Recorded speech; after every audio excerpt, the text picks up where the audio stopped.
You don't have your alien shirt on today. No, I know. I've listened to that lady talk so many times. I don't even listen to her anymore. I just know it's go time. It's go time. Yeah, I know it's on, and then when it stops, Let's dig. Yeah, let's dig. Okay, MacArthur.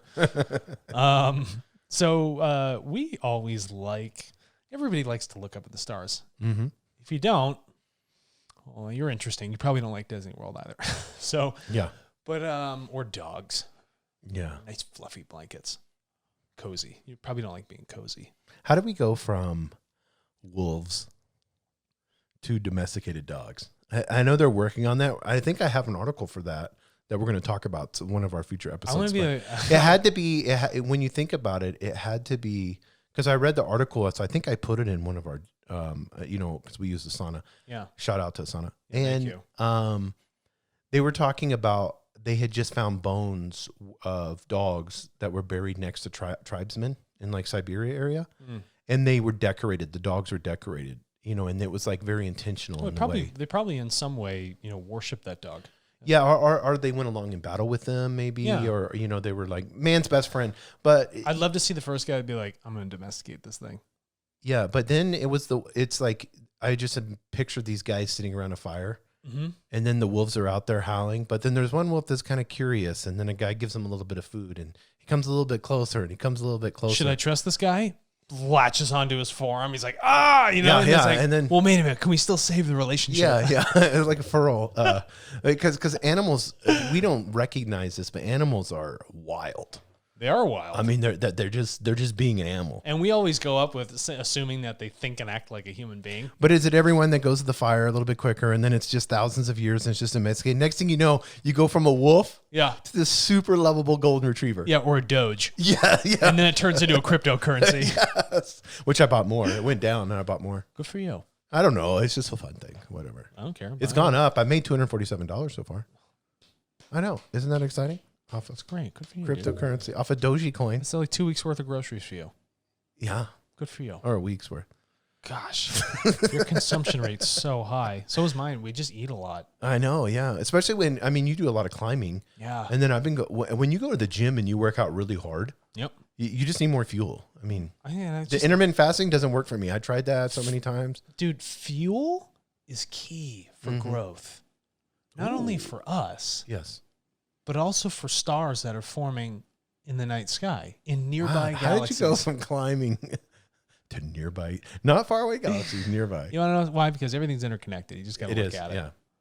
So this article, How Stars Form in Nearby Galaxies, you're like, why are we talking about stars? Why are we talking about galaxies? Well, listen to this. Stars are cool, and so are galaxies. Robert Feldman sheds new light on this topic with the help of a data-driven observational measurements. No pun intended, because it's stars and there's light. Yes. Data-driven methods. So what we want to do is we want to take tons of photographs of stars, which have a range of 1 to 8 or 9 billion years for their development. For one star. Yeah, and it's born in dense clouds of molecular hydrogen gas that permeates interstellar space. Mm-hmm. And then physics of star formation is complex. Recent years, they've seen this substantial progress towards understanding how stars form in a galactic environment. But here's the question they wanted to propose to data. I like this. What ultimately determines the level of star formation in galaxies? So what they're finding out, like your car, if I want to ultimately know how long I can drive the car, is going to be dependent on how much fuel I have. So having these interstellar molecular gases, if there's enough of them, fantastic. But then how efficient is my engine? Am I using a lot of it very quickly to develop these stars, or do I use very little over longer periods of time to develop that star? Right. And so what they're doing is they're taking tons of these, different spectrum photographs of these nearby stars that are growing. And they're saying, let's look at the changes over time in the amount of, molecular gases that we have here and the size of the star as it begins to grow, or the number of stars that are growing. And then we can analyze the rates in a Bayesian statistical model. So what that's saying is, okay, here from observation is our very first look. We've taken these pictures. Here's the first model. Let's look at the rate. Okay, now that we've observed it, there's actually a variance in that rate. We need to go back and retune the model's original hypothesis. So every time they take a new photo, it's coming back in and retuning that stochastic model. so that they can find a normalized curve for the amount of stars, how big they are, the amount of gas, and how fast that gas is depleted. So that's the general idea in the big data sense is, okay, if we're observing, taking tons of information and watching those small changes happen, something that would be very difficult to do for the human eye, we can facilitate big data in these learning algorithms to normalize our curves and understand, okay, we know for sure that if we see this volume of molecular gases in space, we're going to have a star formed in 1 billion years or 9 billion years. We're going to have one of them or 10 of them. Yeah, and they're looking at the physics of the gas to star conversion. So they look at gas inflows, outflows, and gas consumptions. Mm-hmm. And so that was their, and then gas depletion time scale and measuring gas masses reliability. So now we have all these detection limits. So now we can look at this as a data packet. Yeah, isn't that just amazing? You have a satellite taking images, and it's measuring gas content from something that is freaking light years away. That is astonishing. Yes. If you really wrap your head around it, it's truly incredible to look at something like that. And what they're doing is they're creating this data-rich data packet. And how cool if we can get... Remember we talked about the Rubin Observatory? Right. What if we could get all the observatories around the world to start packing in these data packets? Now we've had one telescope doing all this analysis, and we can pair it with another one, and we can have a real big supercomputer analyze the whole thing. Yes. Because now we've collected insights from all these observatories. Right over here in New Mexico, as you're on your way to Socorro or past Socorro, where you go to the Very Large Array, if you look left on the mountainside in Magdalena, there's this beautiful brand new observatory that sits up there. But you'd never know. It's just like a blip on top of a mountain, but it's collecting so much information. So how do we share something that's so decentralized and disparate, collecting all its info with all these other pieces around here?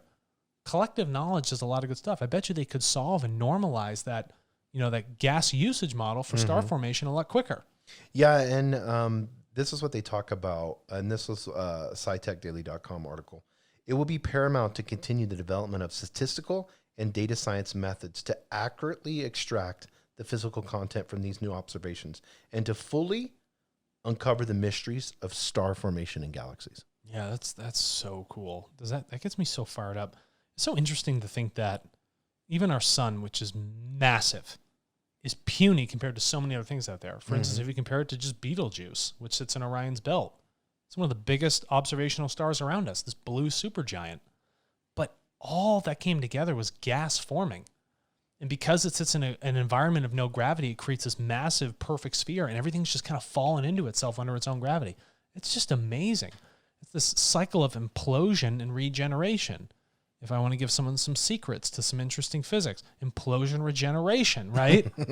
Look at the design of an apple, toroid structures, stuff like that. But, it's amazing that our world and who we are, our physical body, this material, has come together because of stars and molecular gases and things just binding and swirling. And it's incredible that we now have the power to observe it. And if we want to accelerate that observation, we collectively need to take all that telescopic data from all the observatories and bring them all together at once. Big data is going to do a lot of good. And it's awesome that, we're trying to understand what's going on in our galaxies, but it's equally just as important to understand what's going on with us internally as a human being. Yes, and if you're observatory and you want to work with TARTLE, you can go to tartle.co and sign up. And if you're low on funds for your observatory, well, open up a new annuity stream. Yes. Start selling the data that you have coming out of that observatory. Hello. Yeah, we'd love to be able to have a conversation with you. You can go to tartle.co. Thanks.